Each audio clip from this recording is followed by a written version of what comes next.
Hello and welcome to a three-man Talking Bengals episode. I'm going to open up with introductions, leading with the great Josh Harold. Josh, how are we doing today? Oh, beautiful day. OTAs have started. We got enough to talk about, let's say. Let's talk about that. We will get that and leading us off. But first, Mr. Hoop, how are we doing? Happy Doing Tuesday. well. Happy Tuesday. OTAs still rolling. I just want everybody to just take a deep breath and just listen to all that silence. And it's because Casey's not here. We're gonna have a shorter episode tonight, ladies and gentlemen. So enjoy the shorter episode because we have somebody who doesn't like to hear himself talking all night tonight. Oh man, shots have been fired. I can't wait for next week's episode. You guys make sure this is episode 97. We are three away from the century mark, as Casey likes to lead us off with. As we gear up on that, maybe we'll have some special guests. Some stuff is a brewing, that's for sure. So, like we talked about, we're going to open up with 8 OTAs, and we're going to talk about those who finally showed up, those who are not present, I should say, and those who finally showed up. So the first two off the rip that come to mind is Trent Brown and Jamar Chase. Josh, I wanted to ask you about Trent Brown. What are your thoughts on Trent not being present during OTA so far? Well, I mean, it's definitely have him here. He's a vet. He kind of knows his way around, and it's not mandatory to be there. But going to a new team, you're going to have all new guys, new coaching staff. You need to learn how things work. You need to know how communication works. Because communication on the line is probably the biggest thing that you need. You got to be able to talk and mesh well with the other four guys. And that's been with all the money that the Bengals have spent the past couple of years. That's been the biggest thing. Seems like they haven't quite meshed well. That's why Burrow has still been getting hit a lot. He's still been taking way too much damage. So I think having all hands on deck throughout the entire offseason would be best. But on the other hand, it has given the rookie, it's given him some much needed reps. He's getting to learn, which it's going to really help out come 2026 when you all got to wear some fancy jewelry. Look all pretty as some nice little pretty little princesses because this rookie's getting plenty of off-season work. Well. We'll see about that. I'm sure Casey has a lot to say about Mims getting reps in, but it'll be a watch and see kind of thing. Okay, so but I do love watching, getting on the medium formerly known as Twitter and seeing Mims getting some reps in. It definitely makes it worth the while taking that first round draft pick. But like I said before, my concerns for him are just that we have swung and missed quite a few times on that first round offensive tackle position. Oh, I was kind of figuring out why Nick was laughing. I thought it was something I said, but then it dawned on me. And I'm not going to totally acknowledge it. I'm just going to let Casey watch it on YouTube Definitely and see why see we're if he can laughing. figure it out.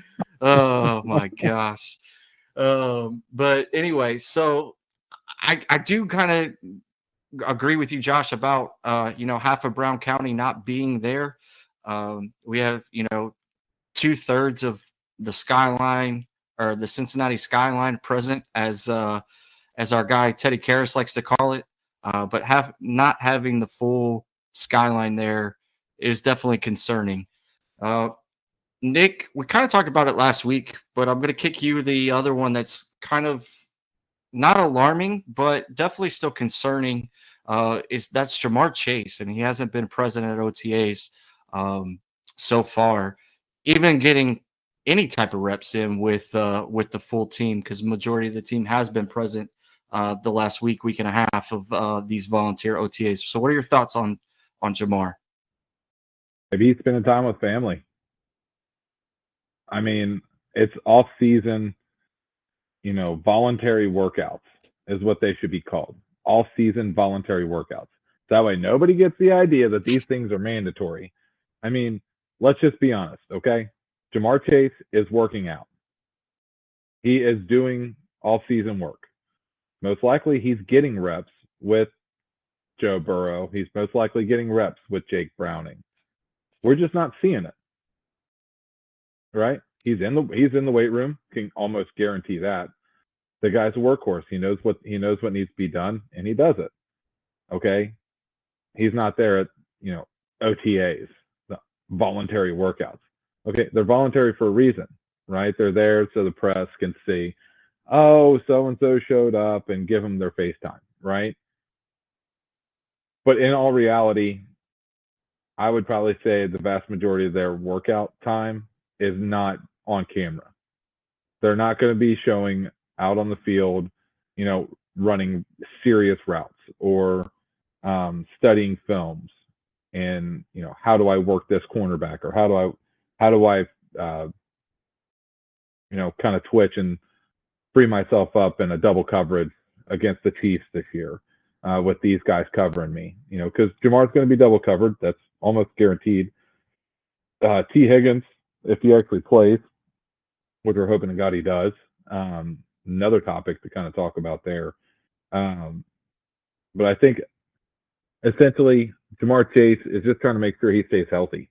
I mean, he's trying not to overwork himself in the off season, and try to get that running start going into summer camp right before the preseason. I think that's probably what he's trying to do. So I don't think it's alarming. I think Jamar Chase is actually going to be just fine. Yeah, I don't think he's going to be not fine. I think my concern for him is just that the fact that we are moving from a Zach Taylor offense per se, and moving it over to Dan Pitcher and getting familiar with the way he calls plays and his style. I don't know how much different it's going to be, but I 100% agree with you, Nick, that it is 100% factual that Jamar and Joe are working out. I mean, these guys are two of the three best friends that anyone could ever have, right?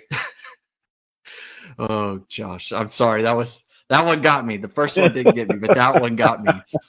Oh my goodness. But yeah, as far as Jamar goes, man, I think he's been pretty banged up the last couple of seasons too. Don't forget that he's gotten hurt quite a bit. I mean, it hasn't been like games on end or season ending or anything like that, but he understands his body. He understands what he's got to do in order to stay healthy. So I think he's taking care of himself. I think he's working with his agent. I think he's working with Joe. I think they're trying to figure out a game plan with the Browns and Katie Blackburn and trying to figure out a way forward to keep as much of everybody together. And I definitely think there's definitely conversations between T and Jamar behind closed doors as well, whether the agents want to admit it or not and continue to say that, oh, T hasn't had a contract negotiation in over a year and a half. Well, I kind of find that hard to believe. I mean, don't get me wrong. I get it. It's the Browns, and we dealt with this, since the late 80s about paying players that deserve to be paid. But at the same time, like Casey has mentioned in the past, I think some of that is definitely agents play. And I know, Nick, you mentioned it too. But before I move on to Justin Jefferson's deal and what that means for the rest of the league at the wide receiver position, I do want to talk about another two things. Everybody calm down. Joe Burrow's fine. He got a quote-unquote off day, right? He had a scheduled high school visit in the local area in Cincinnati. So everybody just calm down, okay? Our good friends up at the Fox 19 has reported that and confirmed it with multiple Bengals PR people. So let's just pump the brakes there. Second player I want to mention, or former player I should mention, was Chad getting out there and working with the offense and the defense, and one of our rookies holding him up at the line. I mean, granted, it's been 8 years, but did you guys see that video of Chad trying to get some work in and getting cooked at the line? I definitely saw that. That's. I mean, honestly, Chad Johnson, 8 years removed, is still an elite route runner.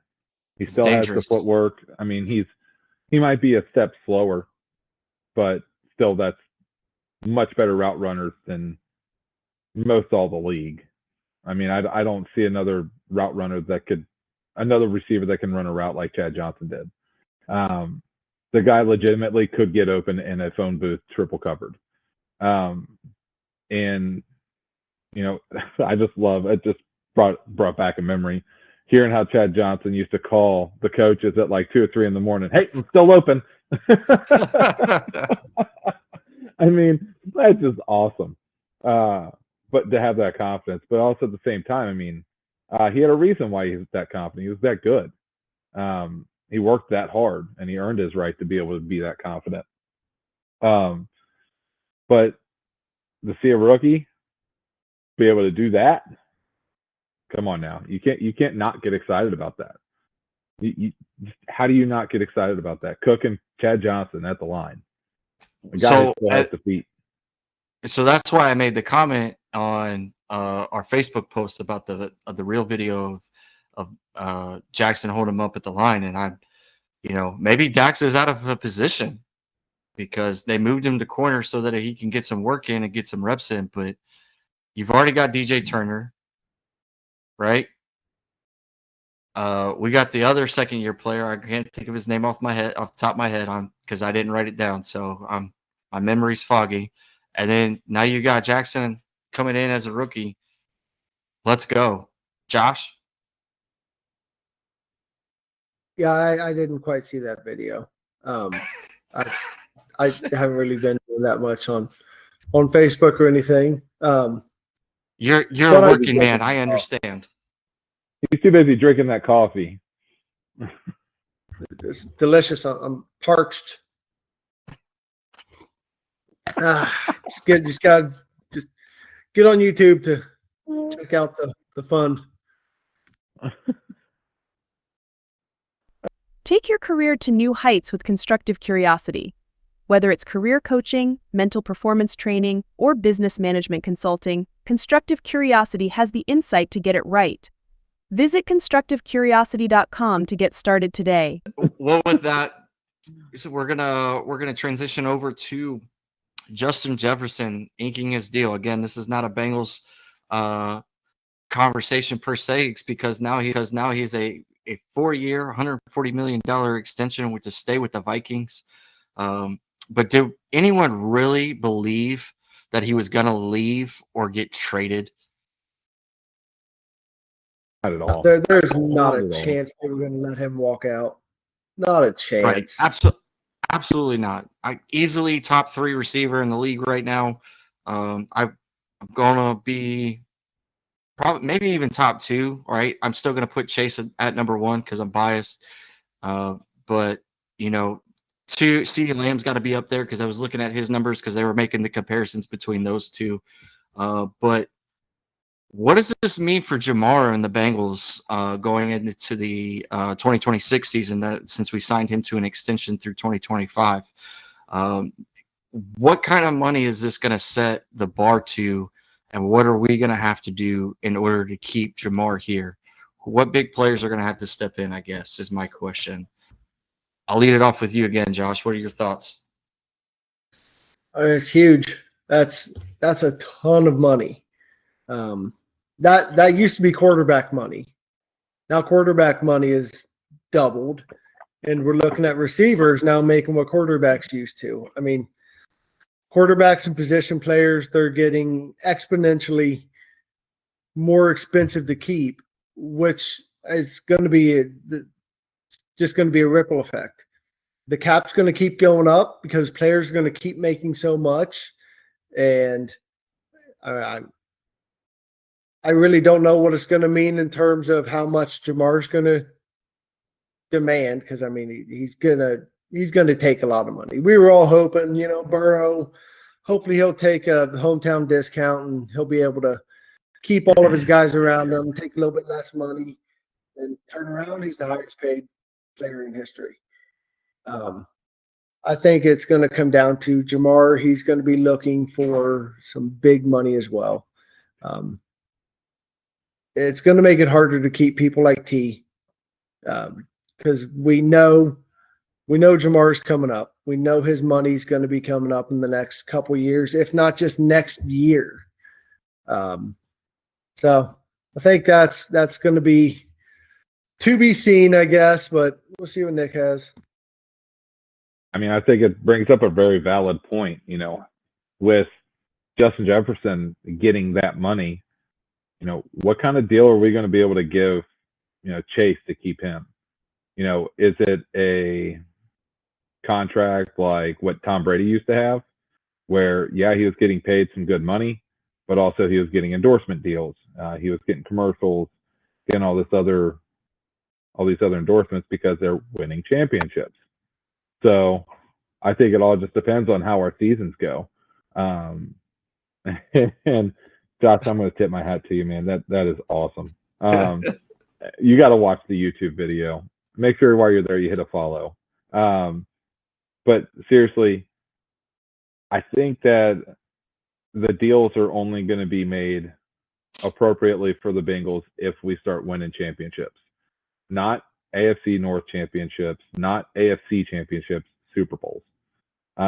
We need to get a Super Bowl ring at least under the belt, if not two, in the next 2 seasons to really cement Jamar Chase with being able to really publicize himself nationally to the point where he's getting national commercial deals where he's going to be actually making more money than just what he's making on the field. And I think that that's going to make that team-friendly deal a little bit sweeter on the field because he's not going to be asking for as much if he's already making a whole bunch outside. So I think it all just depends. I think it depends on what that deal is going to look like, how they're going to restructure Joe's, if they're going to restructure that, and who else is going to need to get paid.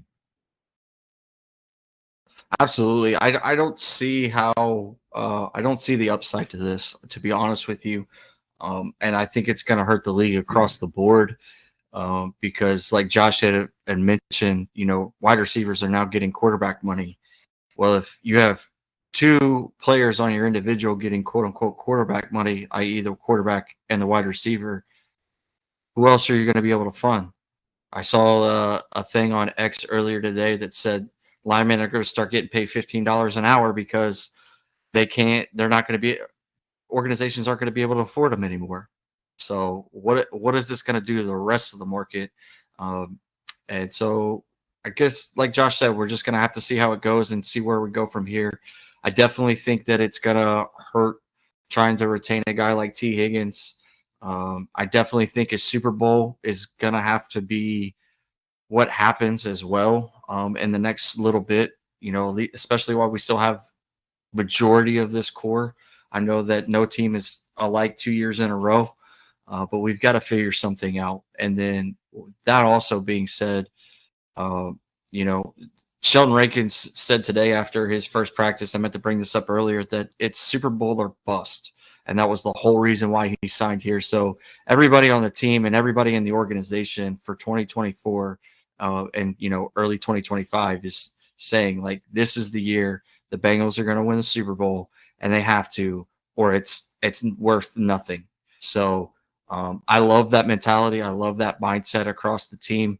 And I love hearing it from other individuals other than Jamar Chase and Joe Burrow, who have already been there. So it's a different aroma, if you will, for this team and this franchise. We've seen the baddest of bad, right? There was the 1 in 15 year that we had a few, like 22, 23 years ago, right before the Carson era. Just why bring it up? Why? Hey, look, we know it's there. Why bring it up? I mean, we got to talk about it. If we don't talk about it, like, it's just going to continue to smolder inside our hearts. Okay, so I didn't know this was a therapy session. Hey, look, we can go back to therapy. All right, I'm all about therapy. Okay, your mental is all about it. Okay, we don't have our number one therapist with us, so the only way we're going to get through it is together. At least that's what the Army has taught me over the last 16 years. Podium Automotive is a proud sponsor of Talkin' Bengals. In Greater Cincinnati, it's Podium Automotive for all your auto needs. Skilled technicians, quality service you can trust, and fair prices. Tell us Talkin' Bengals sent you and get 5% off all services. Schedule your appointment today on Facebook at Podium Automotive or call 859-869-0097.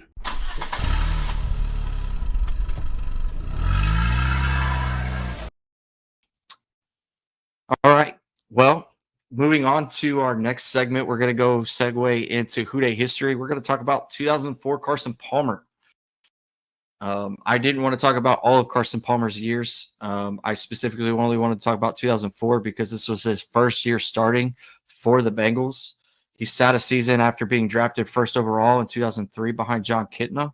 Got to learn the playbook a little bit, which is kind of unprecedented in this day and age because usually if you're going first round draft pick, especially the number one pick overall, you're expecting that individual to come in and play right off the rip.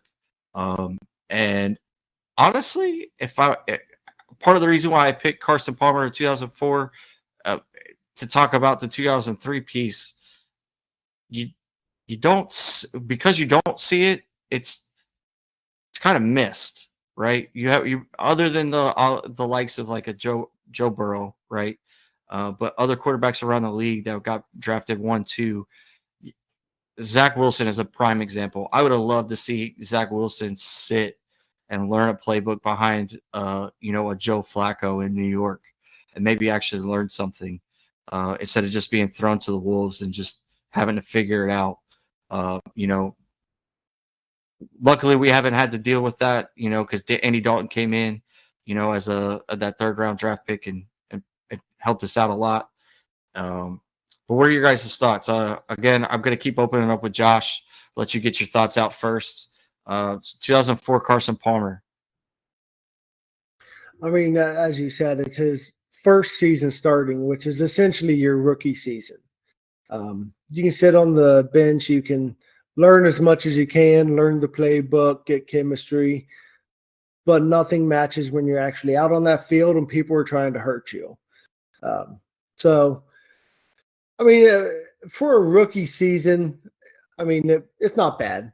He's got 2,897 yards, 18 touchdowns to 18 interceptions. So he's even.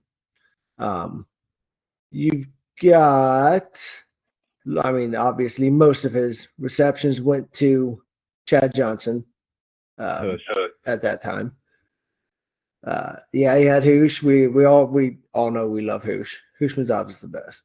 But Chad Johnson, obviously having him there helps out a lot. Ended 8-8. Won the last two games of the season, which kind of kicked off what happened the next season, getting to the playoffs. So, I mean, there's definitely going to be some growing pains. Not the best season that you would hope, but as I said, it's essentially a rookie season. So, a lot that he had to learn, and he ended up having a very good career, even though it ended very badly here in Cincinnati between us and Carson Palmer, and he still talks crap about Cincinnati to this day. But go ahead, Nick. I wish that, it ended a lot better. Carson Palmer was a good quarterback. He played really well when he was here in Cincinnati. That first rookie season, essentially for 2004, as a quarterback, he was 6-7 as a rookie. That's pretty darn good. I'm going to be honest with you. I look at another rookie quarterback and see if they've done any better.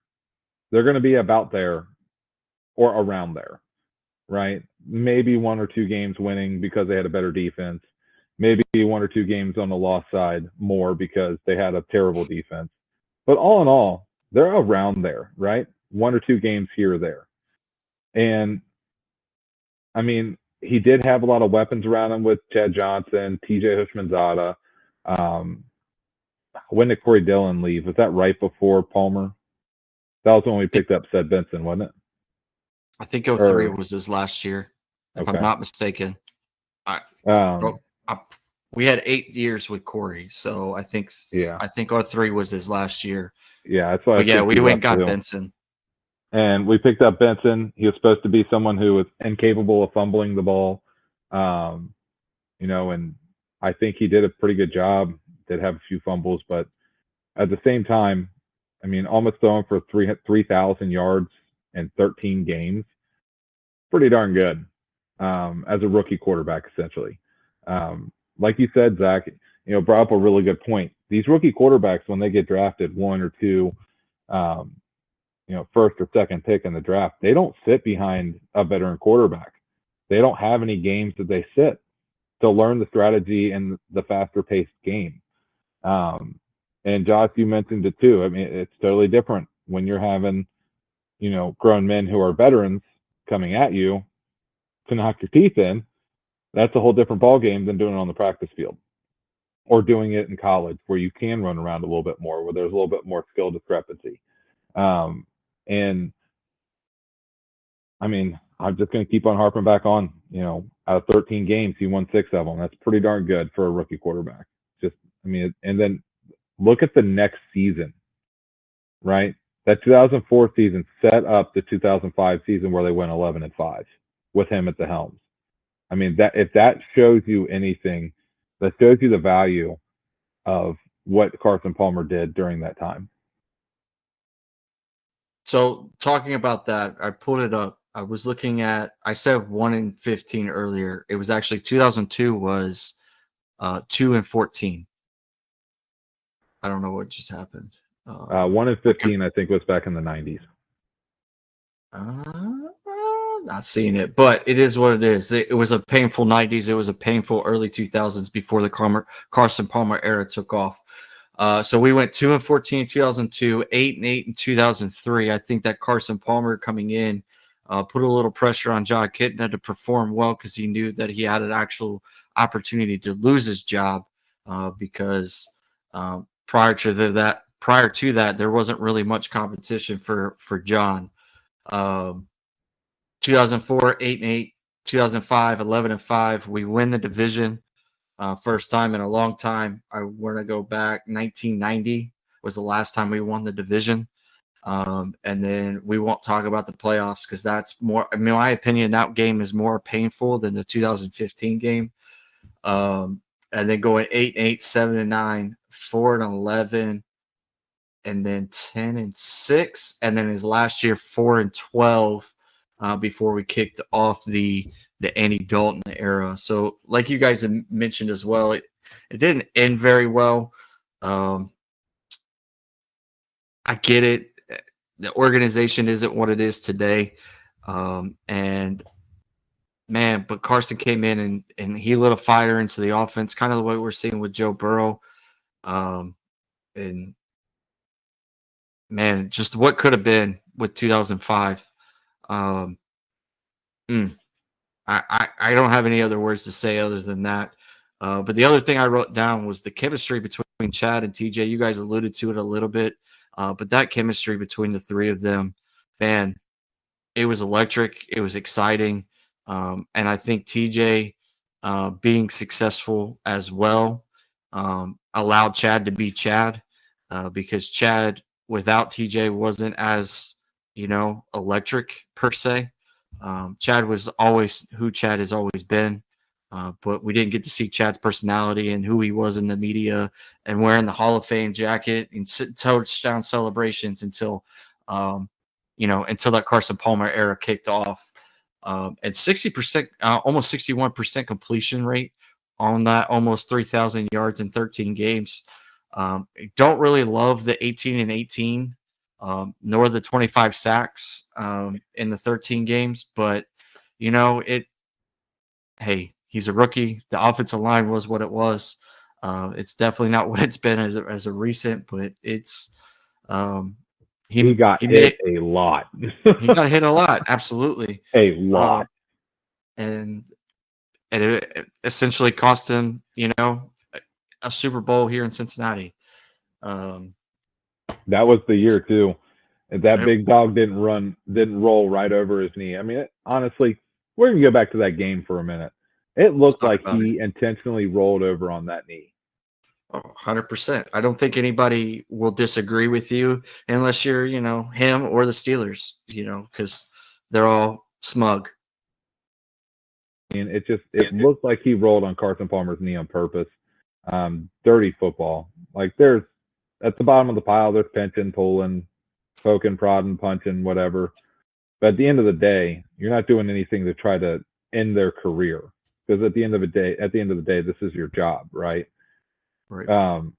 Now you're trying to hit them harder than they hit you, obviously. back in that time with 2004 through 2008, I mean, you have a time frame right there where, Carson Palmer is getting hit by Ray Lewis. That's a different kind of ball game than getting hit by, like a Nick Bosa or come on, keep it together. Come on. Sorry, I'm sorry. I can't. He just does it so gracefully. He just. But in all seriousness, I mean, Carson Palmer was getting hit by some heavy hitters.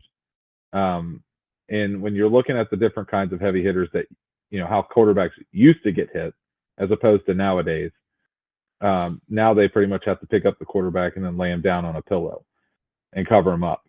I mean, with a nice comfy blanket. It's ridiculous. But at the same token, it's nice because now we have some form of protection theoretically for our prized possession in Joe Burrow. So there's that. And they did make a rule from that big dog rolling on his knee. Can't do that anymore. They did name it. They did name it the Carson Palmer rule because of said things, and that kind of changed the landscape for it opened up to the Tom Brady rule, of all the things rule. Yep, the Tuck rule, everything else. The game really changed there in the early 2000s and evolved into what we are dealing with today. Some of it is a little like, come on, can we not play football? But in other aspects, it's, I get it. You're protecting your investments so you don't end up in the Carson Palmer situations per se. So, Josh, last comments on Carson Palmer and the years that were before we go completely off the rails. Yeah, I mean, 2005 was definitely the season. I mean, they were rolling. They could have. They had everything to win the championship that year. The Steelers did what the Steelers do. They play dirty. One of our guys gets hurt. So, I mean, definitely not fun. But, hey, I did look up the Bengals records going back to 1968. The least amount of wins they've had is 2. And that was 2002? 2019, of course, and 2002. But then there's a lot of 3-win seasons. But yeah, 2 wins is the worst they've really done. Hope to God for the next 15 years we do not have another season like that. It's all going to come down to number 9.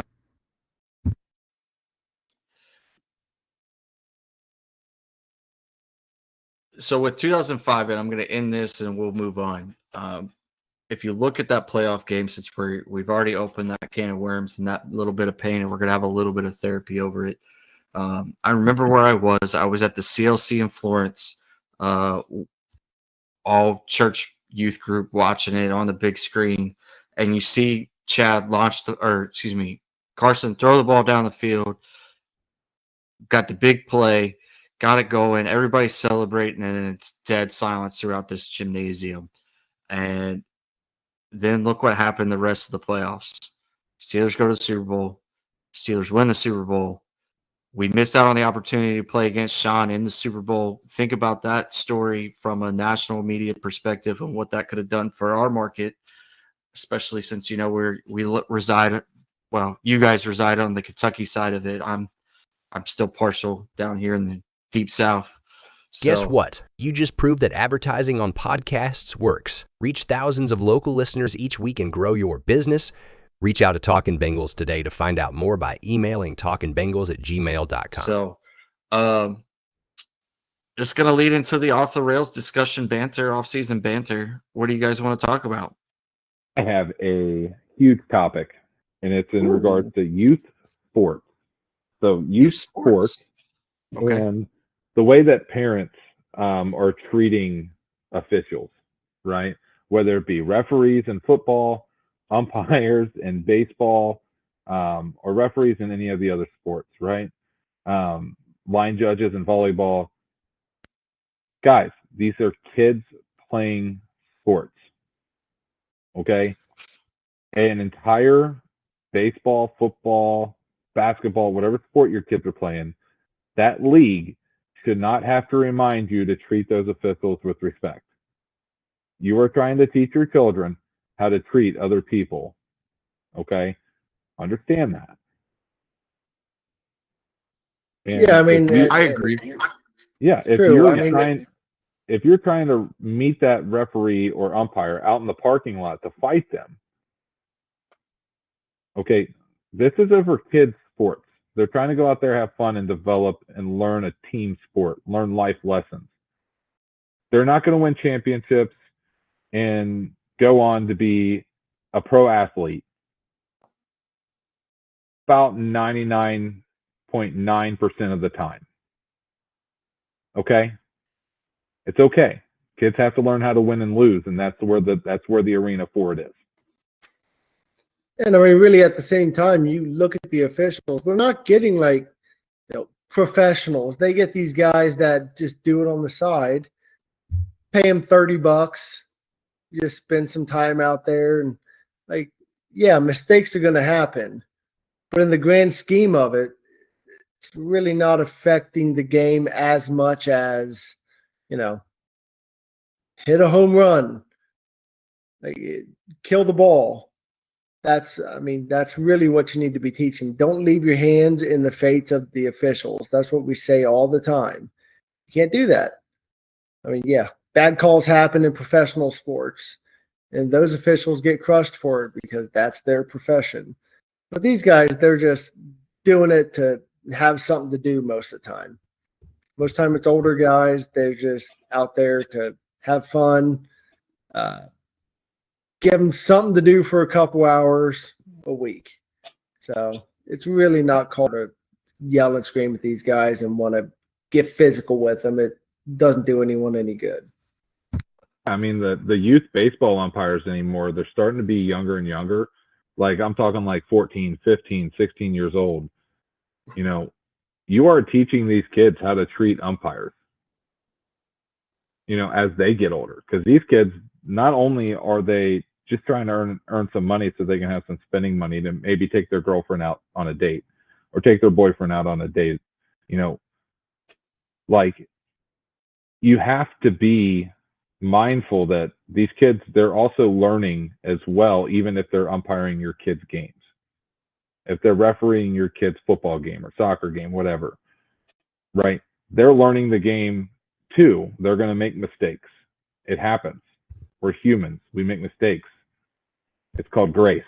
Have a little bit. Yeah, I definitely agree with you both. I never really had any issues with umpires, you know, back in the day of Not Hole or anything like that. But like you guys both said, like, they're either really young and they're just trying to earn some money for, to go out, a couple bucks here and there. I know our distant friend Chad used to do it Not Hole there when we were in high school and first part of college, just earn some summer cash so he and Allison can go out and do things. But man, it's like you said, Nick, it's just a game. We're trying to teach fundamentals, especially to the kids. If they don't know any better, they're going to go out and just start yelling at people. And you can't do that. I've seen parents do it down here at a more extreme level. Like, I know Ohio gets a bad rip for how they act in sports, at sporting events and youth sporting events, but I've seen some craziness down here too. And it's not just the parents, it's the volunteer coaches as well. They go out there and sometimes act a fool. And I'm just like, dude, what are you teaching my daughter? Like, you're teaching her that it's okay to act that way towards an official. No, that's not how we act. Yes, we're going to stand up for these kids, but at the same time, we're going to show respect and dignity and all of those other things. Because we've got to, at the end of the day, teach them how to be leaders of the future, right? Because we're not promised tomorrow. We're not going to be here. And they've they've got to have to figure it out, but we can't just continue to let them learn from our bad mistakes rather than learn, good habits per se. I mean, that reminds me of, like growing up, my dad, he was always loud and boisterous if you've ever met him. Much louder than I could ever be. And Debatable. he had a very it's debatable for some. But at the same token, like he always showed that general respect for the officials, right? The referees, the umpires. Whenever he had a debate about something, he always had it off to the side and he talked about it with them. He wasn't like yelling and screaming real loud where all the kids could hear. I didn't have my coaches throw in their hat when plays were missed or things were happening. It was always positive, right? It was, hey guys, let's keep it up, right? We got this next play. We got this, right? Now, high school football, we got a little bit more passionate. We realized that passion that they were driving with, though, it was out of love, right? And they showed that love to us, right? Coach Howard, Coach Niederman, Coach Turner, Coach Thompson, Coach Steele. I never saw Coach Steele get upset about anything, I don't think. He was the most level-headed guy I met. But, essentially, I was offensive lineman. I had Coach Howard and Coach Turner. They were great men, great leaders. Yeah, but they were doing that to show their frustration because they knew that we were capable of doing better. Oh, absolutely. And I love both of them and absolutely, I completely agree with you. I'm sorry for cutting you off. I just did that for a visual representation for those that don't understand what we're trying to point out here is like, yes, the crumbling of the visor, the crumbling of the hat, it was out of passion for that we could do great things. And then we made the runs that we made during that time period because of their leadership. So, yeah, absolutely. I'm gonna let you finish. I'm sorry for cutting you off. I mean, they not only showed that passion through like, being upset because we made a mistake that we knew we shouldn't have made and, we were being lazy or something, right? They were lighting a fire under us. They weren't Oh yeah. doing it, out in the middle of the field, after a big play was missed. Like I had Will Hoyt as a baseball coach. And one thing I can praise him for was he was at least very level-headed, right? And that's one big thing that I really liked about him is that he was level-headed on the field, right? In practice, he did get a little boisterous. He yelled a few times because, players just weren't listening or hustling or whatever, right? You run on and off the field. You hustle. It's the only thing you can control is hustling and your focus. But there wasn't the hat throwing, the knocking over water jugs and throwing bats or helmets or whatever, throwing a temper tantrum because something didn't go your way, right? It was, hey, let's go guys, pick it up, let's go, we got this, get the next play, right? Or hey, I know you missed that block. Like I remember being in the huddle junior year. I'm sitting there. I'm next to Doug Vaughn. Great guy, by the way. Doug looks at me and goes, "Holy, you just missed that block, dude." I was like, "I know. It won't happen again." Rest of the game didn't happen again. That was the game we beat up on Ryle. And Corey Ferris rushed for like 500 yards or whatever. It was awesome. Gosh, I miss those days. Those were those were some days. Discussing that, you brought up a good point, Will Hoyt. During my freshman year tryouts, I'm a big, huge King Griffey Jr. fan, so I always wore my ball cap backwards. Like during tryouts, I always wore my hat forward, right? But then we broke out at the end, and I turned my hat around backwards. And Will Hoyt, man, he let me have it because it was a matter of respect for the game that I didn't realize was that big of a deal until that moment.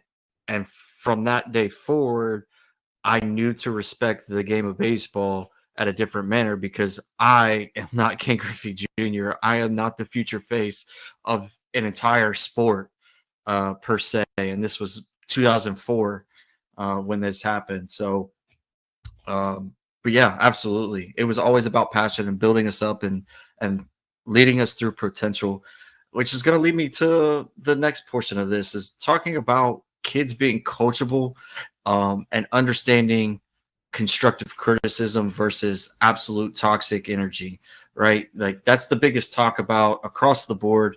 I'm going to steal Casey's thunder here. Casey, you should have been here if you wanted to talk about this stuff. I'm sorry. But like the toxicity level in leadership is a real thing, 100%. I don't disagree with that statement at all. It's part of the reason why I'm ready to get out of the Army and start a business or, do the farm life with the fam and homestead. TBD on that. But you have to be coachable and you have to understand that sometimes people yelling and getting frustrated with you isn't because they're mad at you or upset with you or they're trying to belittle you. That's not the case. They're trying to better you because they see the potential in you and they think that those mistakes can be corrected or it shouldn't have happened anyway because you should know better. And I can't tell you how many times I've had that conversation and it didn't kick in until I became a leader in the Army. I didn't have a lot of leader playing time, during our football years. Just wasn't good enough to be on the field as much as I wanted to be. So it is what it is as far as that goes. But being a leader in the Army has taught me so much, and I wish these young guys that are coming into the leagues and coming into the Army and going out into the world, and they just would understand that sometimes we're not trying to be how do I say this in a very PG manner? A-holes, I guess. We're not trying to be buttholes. We're Yeah, trying to be. yeah, We're trying to motivate. We're trying to provide that little fire under your butt to say, hey, look, we know you can do this, right? I outwardly say it to the kids that I coach. I tell them, I say, look, we know that you can do this. We've seen you do it before, right? We know that it's possible because we know who you are and how you can perform. And football, just for example, I won't use names because they're kids. One of the boys is a really strong kid, and he's much bigger than the rest of the kids, like muscle mass wise and like physically, he's just much stronger. And I looked at him, I said, buddy, you are the strongest kid on this team, and you're playing like you're the smallest.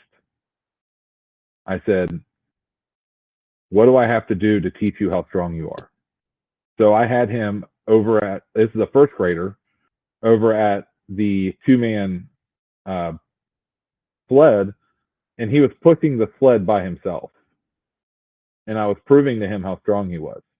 I acted like I was pushing the sled with him. I just had my hand on it to stabilize it. The kid was doing it himself. He was that strong. The kid's a monster. I absolutely love the kid. He has a heart of gold too. But showing these kids their true potential is huge. And as a coach, that is your job. Your job is to not be the guy throwing your hat or yelling and screaming, especially at younger kids, because that's their developmental years. That's when they're learning how to do all that. Josh, what are your pet peeves? Your pet peeve as a coach? I guess mine would be more, haven't been an actual sports coach or anything, but I do. But you're a work. Yeah, I do run a business. I've had employees throughout the years. I ran shops. I mean, really, that is what it comes down to. If I'm not going to want to try to help you and tell you what you're doing wrong, it's because I don't like you.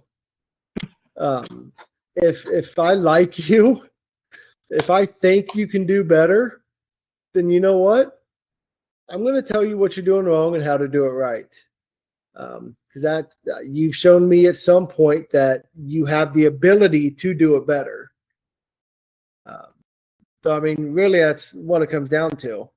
I mean, if I think that you are capable of doing better than you're doing now, just like anybody in any sort of leadership, I'm not talking about management. Management, leadership are two different things.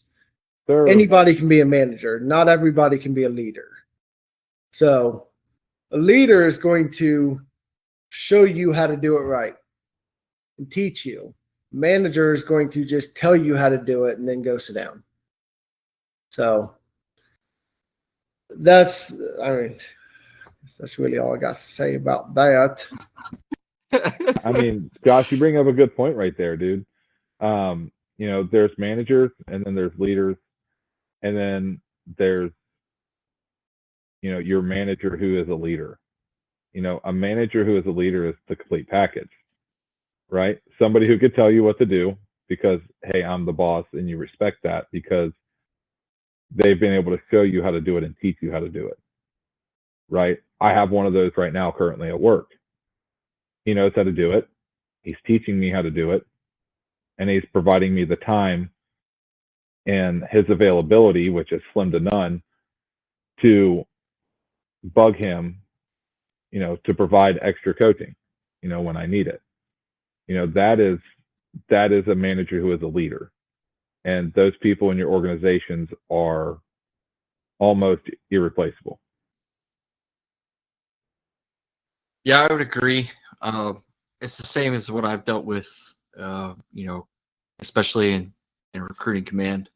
One of my friends, and I'll leave him nameless in this aspect, he came interim running a station for a couple months because the interim station commander was at station commander course. The one other station commander got fired and got sent to operations at the battalion headquarters.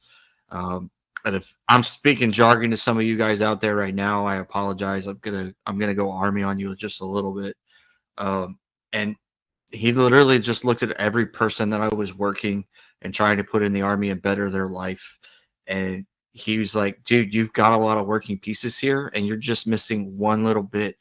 But in the little bit of time that he was there, he showed me what I could do with those and show me how to process, the extra stuff, not just trying to put in, a clean record, talking about working waivers and other things like that. And little do we know, and then putting me with the right people at the right time and just kind of putting me with like-minded individuals, it allowed me to grow as an individual and as a recruiter, out in Salt Lake, which then led to me running that office for 15 years.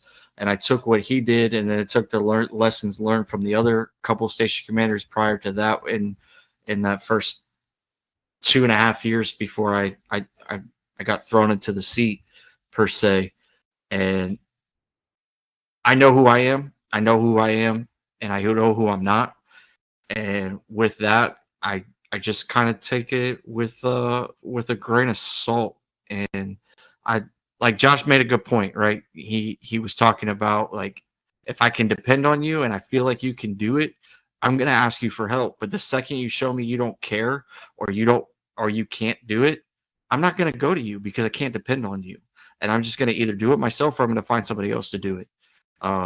And call that toxic if you want to. I've tried it. If you can try and try and try, and you're just not getting it, I've done everything that I possibly can do to that point. And there's other people that are out there that can do it. Or like I said, I'll do it myself because it could be something super simple. That's the other thing too, right? Like there's so many people out there that'll tell you that you can't, that you're doing this wrong, you're doing that wrong, and you need to fix this and fix that. And it's something super small. If it's so small, why? And you want me to fix it, but you know what I go through on a daily basis. Why can't you fix it? I know you've got 15 other tasks to do too, but I've got enough on my plate. If you saw it, fix it. Let me know that you fixed it, and then I'll try to make a note and fix it later. Sorry, I'm getting on a No, bro. Banter. Absolutely, right? Preach to the choir. Communication is key, in every area of your life, not just at work, but also at home with your spouse, with your kids. Let them know what's expected. Let your wife know what you're expecting. Let your husband know what you're expecting from him. Um, you know, communication is key. And Zach, you brought up a good point, right? Dependability and, being able to, trust that somebody is able to help you out. I do want to make a kind of a little shameless plug for Casey since he's not here. Constructive Curiosity. I can speak as a testimonial. Casey does know what he's doing. He was able to help me out. And if you need any professional help with development, with helping build your resume, Casey is the person to talk to. Constructive Curiosity, check them out. Check them out on Facebook and check out all the links with the beacons. If you need automotive help, you could go see our good friend right here on the podcast and actually shows up to work. His name is Josh Harold, and he runs Podium Automotive. And with that, Josh, take it away. Hey, thank you for that. I appreciate that.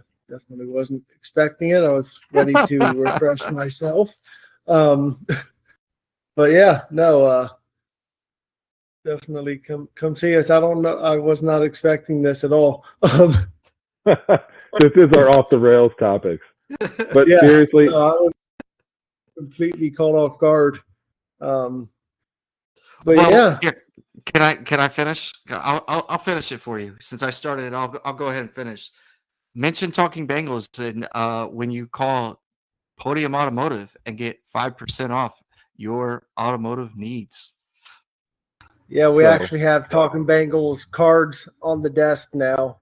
Got podium cards for people to take. Got Talking Bengals cards, and got Constructive Curiosity, and then a bunch of other business cards as well. Because we got a bunch of customers that run a bunch of different small businesses. Some of them are just we have catering. We have a lady who makes gluten-free desserts. Got all sorts of different things. So we try to support all these other small businesses that help us out. And if you own a small business and you want a shameless plug like we've done so far to this point, feel free to reach out to us. I'm going to go through all the ways you can contact us and get us set up. But we will always promote small businesses. We have a couple small business owners on the podcast as it is, and we're all about growing our community. So if you want to partner with us, get with us. You could check us out on YouTube, Instagram, or Threads at Talkin_Bengals. Facebook and X, the medium formerly known as Twitter, as Talkin' Bengals. Or you can check out our website at www.talkingbengals.com and go to advertise with us. So thinking about everything there, talking about trustworthiness and everything else, Josh, Casey, two very trustworthy men, men of their word, able to follow through on their promises. Josh is definitely a great guy to go to, so definitely check out Podium Automotive. And Constructive Curiosity for Casey, helping you build that resume and helping you with interview prep. Definitely very valuable services that both of them provide. So go check them out. But I'm going to segue into the last topic. What's your final thoughts, Bernsey? Ooh, my final thoughts. I shared last week my proposal, and I thought it was kind of ironic that the minute that I shared it, 5 days later, I see this thing that I could have paid $50 to propose to my wife at the Reds Stadium on opening day in 2014. Super salty about it now that I know it was so cheap. Because you wanted to go cheap with Diane, right? Say that again? You wanted to go cheap with your wife, right? No. Whoa. Hold on. You're putting words in my mouth there. No. Buddy, I had just lost my job. I was segueing into a new position, and I was about to be a proud papa. Okay, so it was just giving some banter. It was different. Oh, I know. I got just you. giving some banter. We know we love you. So for those of you that didn't know, and now you do, If you want to propose to your significant other at the Red Stadium, it's $50. You just shelled out $3,000 for that big old bling that you're going to put on their hand. Might as well shell out an extra 50 and do it somewhere where everyone's going to remember it. So there's my shameless plug and my final thoughts. Josh, what are your final thoughts? My final thoughts are I cannot wait for this Bengals season to start. And I hope next week we can talk about a winning Bengals season, a very good one. Because talking about all these seasons where they don't make the playoffs or where they have losing seasons, I just see it. We're just going to talk about the 2-win 2002 team. And I don't want to do that. It's not fun. I just want a Super Bowl. Give us a Super Bowl or 12. That would be nice. So my final thoughts, right? You, the listener, I want you to go over to YouTube, find us on YouTube, Talking Bengals, and I want you to put an underscore underneath the Talking or in between Talking and Bengals, and I want you to click on that follow button. That way, one day when we have enough of you that click that follow button, we can do a live show and have everybody come to you live, right, with the red banner, white letters that say live at the top. And we can actually do a real question and answer where we have a back and forth conversation with everybody. And it's live and you get our real candid conversation, which you already have mine. I'm as candid as they come. But you'll get Zach and Casey finally candid. And Casey will have to actually think about something maybe. But Talking underscore Bengals for YouTube, click that follow button for us. But I am excited about the Bengals. I'm excited about this season. I can't wait. Next week, Casey, I know you're going to listen to this. We need to talk about a winning season, not one that ends with the Steelers, in any controversy there. Yeah, we don't want to talk about 2015. Yeah, one that ends in a good story, right? A good, hard-fought battle. All right. Since I'm playing Casey this week, I will say this. We will do a breakdown of win percentages of games that we think they're going to win and games that we think that we're going to lose. You guys probably already did it. I don't know. I did miss a lot in the last couple of months, so I apologize. We haven't done that. But okay, well, we're going to do it next week for episode 98. Since we want to talk about winning seasons, we're all going to give our predictions of what games we think are going to be absolute wins, possible loss, trap games, and what we think the road to the Super Bowl is going to look like. So that's going to be episode 98. This has been episode 97. I think we're going to call this therapy session 37 because I feel like we've done a lot of those since the year started of 2023 and 2024. So with that, everybody, enjoy your night. Tip your waitresses and waiters, and hooday. Okay. Hooday.